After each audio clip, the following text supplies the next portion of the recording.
हमारी आज की जो हॉरर स्टोरी है, ये कहानी एक ऐसी मिस्ट्री है जो कि आज तक, अभी तक टिल डेट सॉल्व नहीं हो पाई है। ये कहानी एक गाँव के एक कुएँ की है। जो गाँव के लोग हैं, उस कुएँ को काला कुआँ या फिर खूनी कुआँ भी कहते हैं। अब गाँव के लोग उस कुएँ को इन अलग-अलग नामों से आखिर क्यों बुलाते हैं? आखिर इसके पीछे का राज़ क्या है? क्या कभी गाँव वाले उस चीज़ को जान पाएँगे कि उस कुएँ में आखिर रहता क्या है? तो आज की जो हमारी पूरी कहानी है, उसी कुएँ को लेकर है। ये कहानी हमारे साथ जिसने शेयर करी है, उन्होंने कहा है कि जो जगह का नाम है, जो गाँव का नाम है, वो हम शेयर ना करें। तो मैं आपको ये नहीं बता पाऊँगा कि ये किस जगह की स्टोरी है। बट ये जो कहानी है, ये आज तक चली आ रही है उस गाँव के अंदर। तो आप सभी लोग वीडियो को पूरा ज़रूर देखिएगा। अगर हमारे चैनल पे आप सभी लोग पहली बार आए हैं, तो चैनल को सब्सक्राइब कर दें। वीडियो अगर अच्छी लगेगी, तो लाइक ज़रूर करके जाइएगा। बाकी आइए काले कुएँ की इस भयानक कहानी को हम सभी लोग शुरू करते हैं। हमारे इंडिया में एक छोटा-सा गाँव है। उस गाँव में 30 से 40 परिवार रहते थे। अब वो जो गाँव है, उस गाँव के जो किनारे खेत वगैरह होते हैं, उन्हीं खेतों के पास में एक छोटा-सा कुआँ है। उस कुएँ को जो गाँव के लोग हैं, काला कुआँ भी कहते हैं। अब गाँव के लोग उसे काला कुआँ क्यों कहते हैं, ये जानने के लिए मैं आप लोगों को उस कुएँ का इतिहास बता देता हूँ। जो हमारी कहानी है, उससे पहले आप सभी लोग ये जान लीजिए कि गाँव के लोग उस कुएँ के पास दिन तो छोड़िए, रात के समय भी जाने से आखिर डरते क्यों हैं? तो कहा जाता है कि आज से 40 से 50 साल पहले उसी गाँव का एक किसान था। वो किसान खेतों में काम करने जाया करता था। तो जब वो खेतों में काम करने जाता था, तो उसकी एक 10 साल की छोटी-सी बच्ची थी जिसका नाम था सीमा। तो जो सीमा थी उसकी माँ नहीं थी। तो जो सीमा थी जब उसके पिता जाते थे खेतों में, तो सीमा भी उनके पीछे-पीछे चल दिया करती थी। तो ऐसे ही एक दोपहर के टाइम पर जो सीमा के पिता थे वो खेतों में काम कर रहे थे। तो सीमा भी उनके साथ उन्हीं खेतों में गई हुई थी। अब उसके जो पिता हैं वो खेतों वगैरह में काम कर रहे हैं, हल चला रहे हैं और उसी के साथ-साथ जो सीमा है, वो बगल में अपना खेल कूद रही थी। तो उन्हीं खेतों के बगल में वो कुआँ हुआ करता था। अब जो सीमा थी वो खेलते-खेलते उसे पता नहीं चला कि कब वो उस कुएँ के अंदर जाकर गिर पड़ी। जब उसके पिता ने ये चीज़ देखी, वो बहुत ही ज़्यादा डर जाते हैं। फिर डरने के बाद होता क्या है कि वो भाग कर जाते हैं कुएँ में अपनी बेटी को देखने के लिए। तो उन्हें उस कुएँ के अंदर कुछ भी दिखाई नहीं पड़ता। और मैं एक चीज़ आपको और बता दूँ कि ये जो कुआँ है, इसका पानी जो नॉर्मल कुआँ होता है, उससे काफ़ी गाढ़ा और डार्क कलर का था। तो उन्होंने चिल्लाना शुरू कर दिया। फिर जो गाँव के लोग थे, वो सभी लोग इकट्ठा हो जाते हैं। इकट्ठा होने के बाद जो गाँव के लोग थे, वो मिलकर उस कुएँ के अंदर सीमा को ढूँढना शुरू कर देते हैं। 1 दिन, 2 दिन, 4 दिन, 6 दिन, उन्होंने कम से कम हफ्तों 10 दिन तक लगातार उस कुएँ के अंदर किसी न किसी तरीके से सीमा को ढूँढने की कोशिश करी। लेकिन यहाँ पर एक इंटरेस्टिंग चीज़ ये है कि उस कुएँ के अंदर जो सीमा थी गिरी थी, उसकी जान चली गई थी। बट इंटरेस्टिंग चीज़ ये थी कि सीमा की बॉडी अभी तक किसी को मिली नहीं थी। आखिर ये कुआँ कितना गहरा है, वो जो बॉडी है, वो गई कहाँ, उस कुएँ की कितनी गहराई तक गई, लोगों को कुछ भी नहीं पता चला। उसके बाद 10, 15, 20 दिन, 1 महीना, 2 महीना बीत गया इस घटना के बाद। फिर इस घटना के बाद जब काफ़ी ज़्यादा टाइम बीत जाता है, तो उस कुएँ के अंदर से अब लोगों को जब उसके पास से गुज़रते थे, तो अजीबो-गरीब आवाज़ें सुनाई पड़ने लगी। किसी छोटे बच्चे की सिसकियाँ या फिर किसी छोटी बच्चे के रोने की आवाज़ें आने लगीं। तो जो गाँव के लोग थे वो समझ गए कि जो सीमा इसमें गिर के मरी थी, उसकी आत्मा इस कुएँ में रहने लगी है और वही जो आवाज़ें हैं सुनाई पड़ती हैं, वो सीमा की हैं। तो गाँव के लोग उस कुएँ को काला कुआँ कहने लगे, क्योंकि उसके बाद से वो जो घटना सीमा के साथ हुई थी, गाँव के काफ़ी सारे बच्चे गायब होने लगे, उस कुएँ के अंदर गिरने लगे या फिर कभी-कभी ऐसा भी होता था कि गाँव के लोग बेहोश मतलब उस कुएँ के पास पड़े मिलते थे। तो जब ये सारी कहानियाँ, ये सारी चीज़ें गाँव में तेज़ी से फैल गई, तो जो गाँव के पूरे लोग थे, उन्होंने उस कुएँ को एक तरीके से छोड़ दिया, वहाँ पर कोई भी नहीं जाता था। तो ये थी स्टोरी उस काले कुएँ की कि गाँव के लोग उस कुएँ के पास जाते क्यों नहीं थे और उसे काला कुआँ कहते क्यों थे। अब हम आते हैं अपनी प्रेज़ेंट की स्टोरी पर, जो आज से 10 साल पुरानी है। तो उस कहानी में अब हुआ क्या था, मैं आपको बताता हूँ। एक शाम की बात है, 3 दोस्त जिनका नाम रमेश, सुरेश और प्रकाश था। तो तीनों ने डिसाइड करा कि हम रात के समय इस कुएँ के पास जाएँगे और ये साबित करेंगे कि इस कुएँ के अंदर कोई आत्मा या कोई भूत नहीं रहता। गाँव वालों ने फालतू का यहाँ पर बस बातें बना रखी हैं। तो उन्होंने डिसाइड करा। अब ये काफ़ी अजीब चीज़ है, बट वो सोचते हैं ना कि यार हम 3 लोग जाएँगे, कुछ नहीं होगा, तो उन्होंने डिसाइड कर लिया। अब वो रात आ जाती है, तो जो तीनों दोस्त थे, वो एक साथ उस कुएँ के पास पहुँचते हैं। जब वो लोग उस कुएँ के पास पहुँचते हैं तो इन लोगों के पास सिर्फ़ एक टॉर्च थी। तो जैसे ही जो कुएँ की बाउंड्री थी, जब ये लोग उसके पास पहुँचते ही हैं, तो इन लोगों को एक अजीब-सी हवा का ठंडा-सा झोंका महसूस होता है। जब हवा का ठंडा झोंका इन लोगों के पास से गुज़रता है, तो इन लोगों के रोंगटे खड़े हो जाते हैं। ये लोग बिल्कुल डर जाते हैं बुरी तरीके से। बट फिर ये लोग सोचते हैं कि शायद रात का समय है, तो इग्नोर करते हैं। अब कुएँ के पास आए हुए इन लोगों को थोड़ा टाइम ही हुआ था।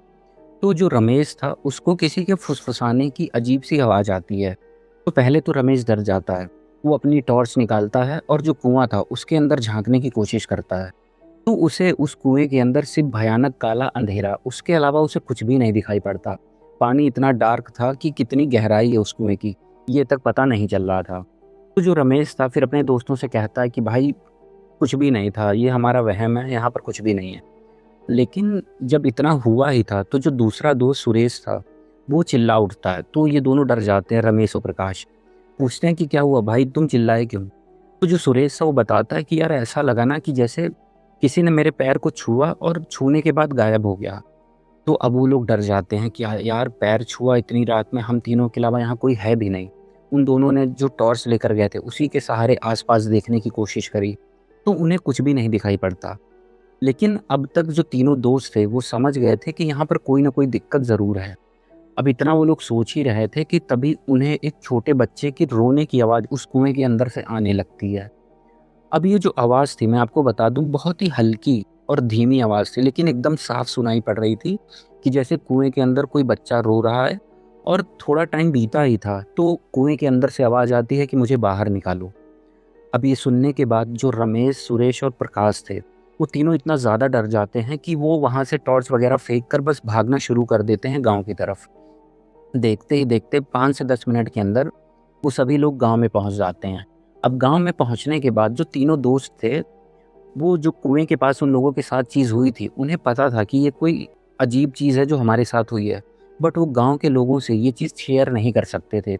अगर ये लोग उस चीज़ को बता देते कि इतनी रात में हम लोग कुएँ के पास गए थे, तो जो गाँव के लोग थे इनके ऊपर गुस्सा होते, चिल्लाते कि तुम लोगों को अगर पता है कि वहाँ पर कोई चीज़ रहती है, तो तुम लोग इतनी रात को वहाँ गए क्यों थे? तो इन तीनों ने किसी के भी साथ शेयर नहीं करा कि हमारे साथ हुआ क्या, और ये तीनों अपने-अपने घर चले जाते हैं। अब इस घटना को हुए कम से कम 10 दिन बीत चुके थे। अब 10 दिन के बाद जो गाँव था, उस गाँव में रात के समय एक अजीबो-गरीब चीज़ होना शुरू हो गई। जो गाँव के लोग थे, अब वो नोटिस करते कि जिस दिन रात होती, रात में उनके घर से कोई न कोई छोटी-मोटी चीज़ गायब हो जाती। और सुबह जब वो लोग बात करते कि यार मेरे घर से ये चीज़ गायब है, वो गायब है, तो उसी एक आदमी के साथ नहीं बल्कि गाँव के कई लोगों के साथ ये चीज़ें होने लगी।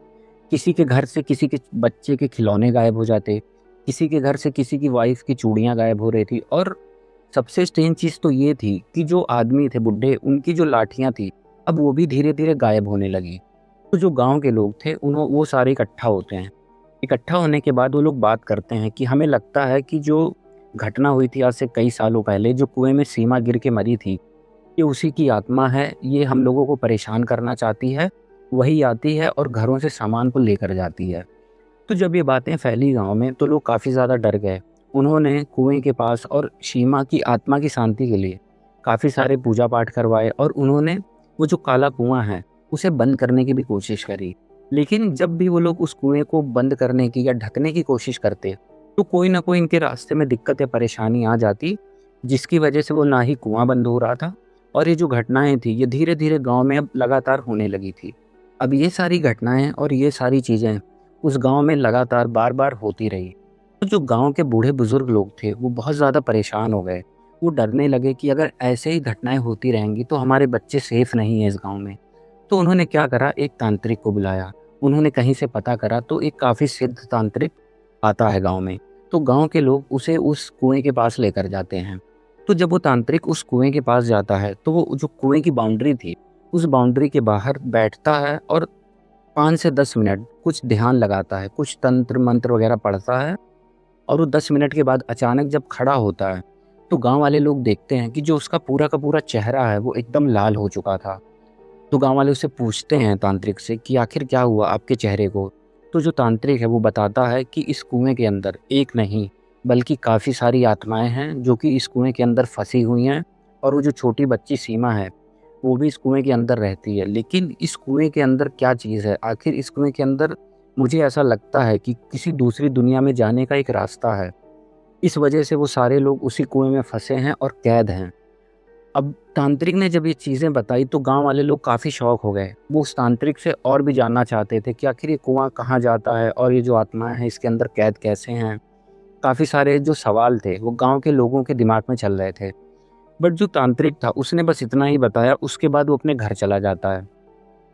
अब घर चला गया तांत्रिक, तो जो गाँव के लोग थे वो सोचते हैं कि यार हम फिर से उस तांत्रिक को बुलाने जाते हैं और उससे कहते हैं कि चलिए ठीक है, आपने बता तो दिया इस कुएँ के अंदर आत्माएँ कई सारी हैं, बट इसे ठीक कैसे करना है? हम इसे बंद कैसे कर सकते हैं? ताकि जो हमारे गाँव में घटनाएँ हो रही हैं वो कम हो सकें। तो वो सारे लोग मिलकर उस तांत्रिक के घर जाते हैं, बट तांत्रिक के घर जाने के बाद उन्होंने जो चीज़ देखी उन सभी के होश उड़ जाते हैं। वो देखते हैं कि जो तांत्रिक था अपने रूम में ज़मीन पर पड़ा हुआ था और उस तांत्रिक की जान निकल चुकी थी। उस तांत्रिक की जो बॉडी थी वो ज़मीन पर एक अजीबो-गरीब एकदम सुध-बुध खोकर पड़ी हुई थी। ऐसा लग रहा था कि किसी स्ट्रेंज तरीके से या किसी शक्ति ने उसकी जान ले ली है।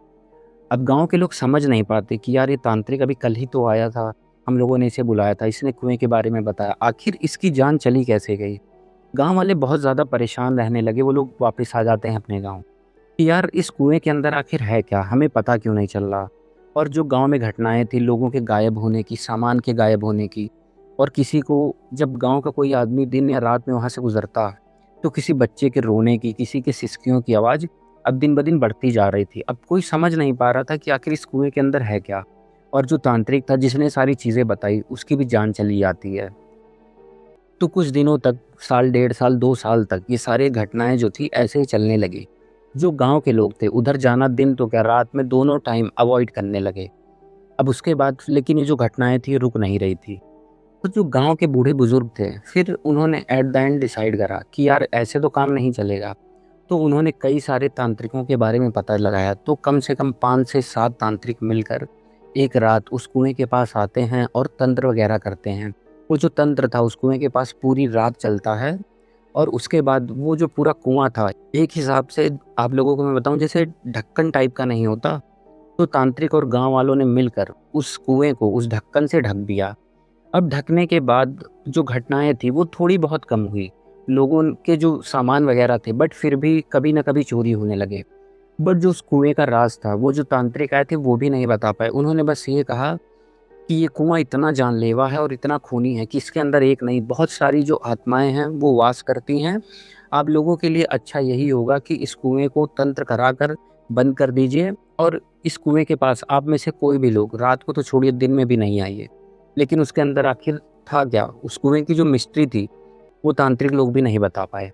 तो ढक्कन बंद होने के बाद जो गाँव के लोग थे उन्होंने फिर उस कुएँ से दूरी बना ली। उन लोगों ने उस कुएँ के पास खेती तक करना छोड़ दिया। उन्होंने अपने खेतों को ऐसे छोड़ दिया कि कौन अपनी जान को जोखिम में डाले।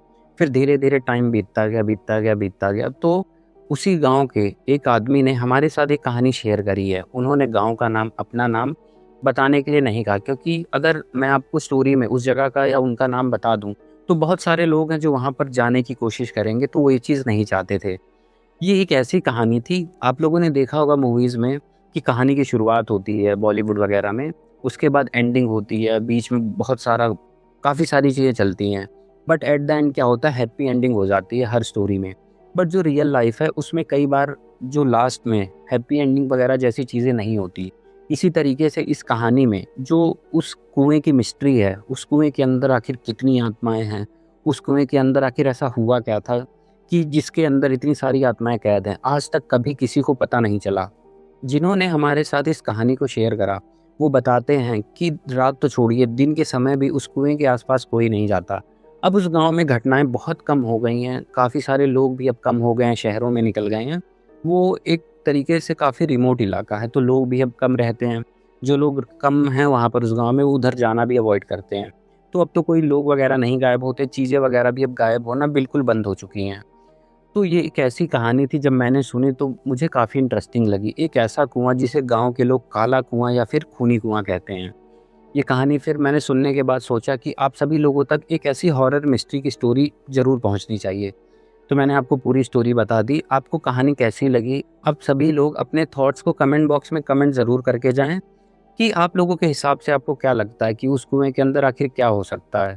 बाकी अगर आपको वीडियो अच्छी लगी है तो वीडियो को लाइक ज़रूर करें और जिन्हें हॉरर कहानियाँ पसंद हैं उनके साथ हमारी वीडियो को शेयर करें। चैनल पे पहली बार आए हैं या फिर अभी तक सब्सक्राइब नहीं करा है तो चैनल को सब्सक्राइब भी कर लें। बाकी ऐसी हॉरर स्टोरीज़ आती रहेंगी।